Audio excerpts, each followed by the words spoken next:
How to clear radiation exposure. For the people who need this, it's fantastic. Now, not everybody needs it, but this is how to clear radiation exposure. For the people who have this, it's fantastic. Radiation exposure doesn't mean that your teeth glow in the dark. That would really be severe. It's not that you have retained the radiation, but the radiation exposure that you did have affected you and probably blew out some of your circuits, particularly skin receptors. So we're going to test you. We're going to stand up for this one. Where were you born? Minnesota. Minnesota. So the shortcut for finding if they need this done or not, you have them face the direction of their birthplace. And that will weaken them if they need radiation clearing or not. Right. Now, Minnesota must be roughly over here. Your guess is as good as mine. Am I in the right neighborhood? Okay, this says that that's north. So Minnesota is going to be northeast. So I was pretty close when I said that.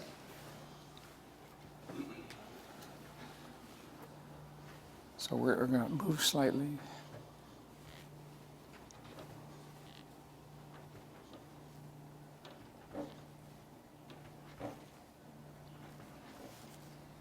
No, I'm not finding it. Yeah, there it is. Okay, now watch this. If we go over here, if we go over here, but if we go right in between, there it is. Yeah. So if he goes facing his birthplace, it means he's had exposure to excess radiation. I even don't feel good standing in this thing. It's like, oh. Okay. Yeah. So now, this is, when you find the direction of weakness, that's your starting point. So you got to remember that starting point. And then we're going to tap him, we're going to tap the skull at 90-degree intervals. Okay, you start out at the direction it went weak, and this is called bonging, B-O-N-G-I-N-G.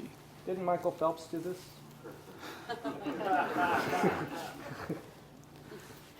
There we go. 90 degrees clockwise. Okay.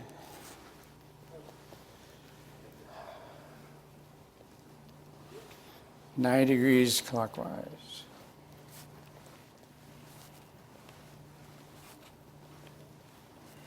Nine degrees clockwise.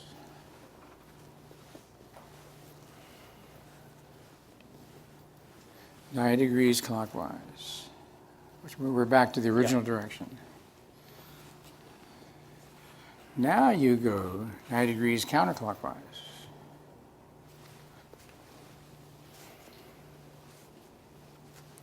Nine degrees counterclockwise.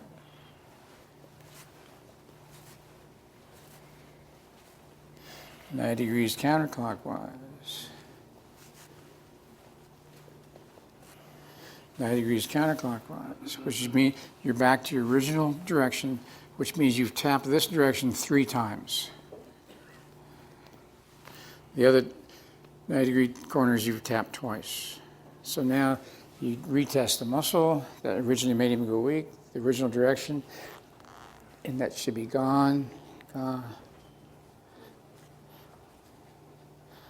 if it's gone, you cleared the exposure of the radiation, the effects of the exposure of the radiation. Yeah, and turning that way now doesn't make me feel, yeah, icky, yeah. Icky. Is that a Japanese word? Scientific. Icky. Scientific, yeah. The medical term. Thank you. Thank you. Thank you. Look for the angle of that goes weak, and then go go clockwise, make a full circle, and go counterclockwise, make a full circle, 90 degrees at a time. And at every 90-degree interval, you retap. The woman that taught me this had a rubber ball on the end of a spring leaf, and she was beating the skull. Pow, pow, pow. It fit the bonging. And it's a book by Frances Nixon was her name, and the title of her book was called Bonging, Bonging. And that came out in the 60s. I don't know if you can find that book or not. But her name was Frances Nixon. Should be a one-time correction. He's asking me how many times you do it. In my case, I see my average patient once a month. Next time they come in, I recheck it to see if it needs to be done again or not. Rarely does it need to be done again. Usually it's a one-time correction. But if they had radiation like Hiroshima, Himasaki, they might need to have done more than once if they're still alive. Could you do that yourself? The answer is yes, if you know the starting position. If you know where to start, you can do it yourself. Well, if there's a weakness there, it shows up. It exaggerates a weakness. Like John said, even before we did the technique, John said he didn't feel good facing his birthplace. He felt icky, yucky. It just exaggerates it. It exaggerates the yucky feeling. It has nothing to do with where you were exposed to the radiation at. The shortcut test is to face the direction of your birth. So his question was, if somebody showed this, should we also check for heavy metal toxicity? I think that's a good idea, to also check for heavy metal toxicity. Yeah. Her question was, could it affect thyroid? The answer is yes, absolutely, it could affect thyroid. You know, mammograms require radiation, bone scans require radiation. And if you question them, they say, oh, it's just a minuscule amount. But what they don't tell you is the minuscule amount is accumulative. It's like heavy metal toxicity. It doesn't go away unless you do something to make it go away. So the minuscule radiation accumulates from time to time to time. He's asking me about MRIs. When MRIs first came out, I was pretty suspicious of them. And the good news is my suspicion was incorrect. We haven't found detrimental effects of MRIs like we did CAT scans, radiation. You understand, MRI doesn't use radiation. MRIs expose your body to a strong magnetism, which when they turn on the magnetism, it causes all the protons to shift. And when the protons shift on their axis, every cell has a proton or more.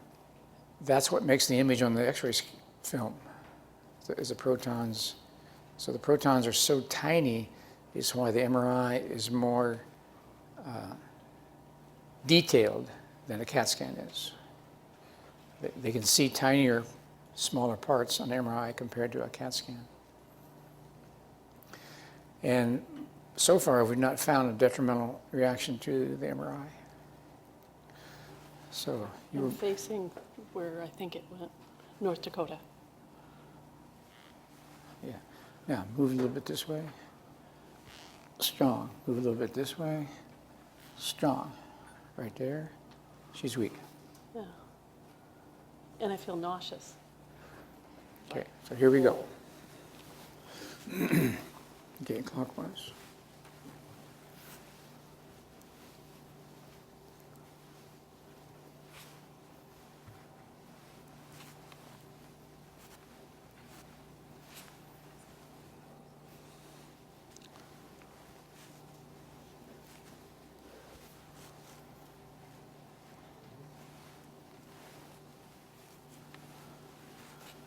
Now we're going to go counterclockwise.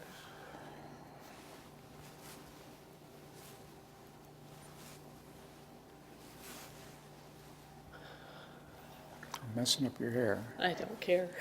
It's fixed me. I'm just happy.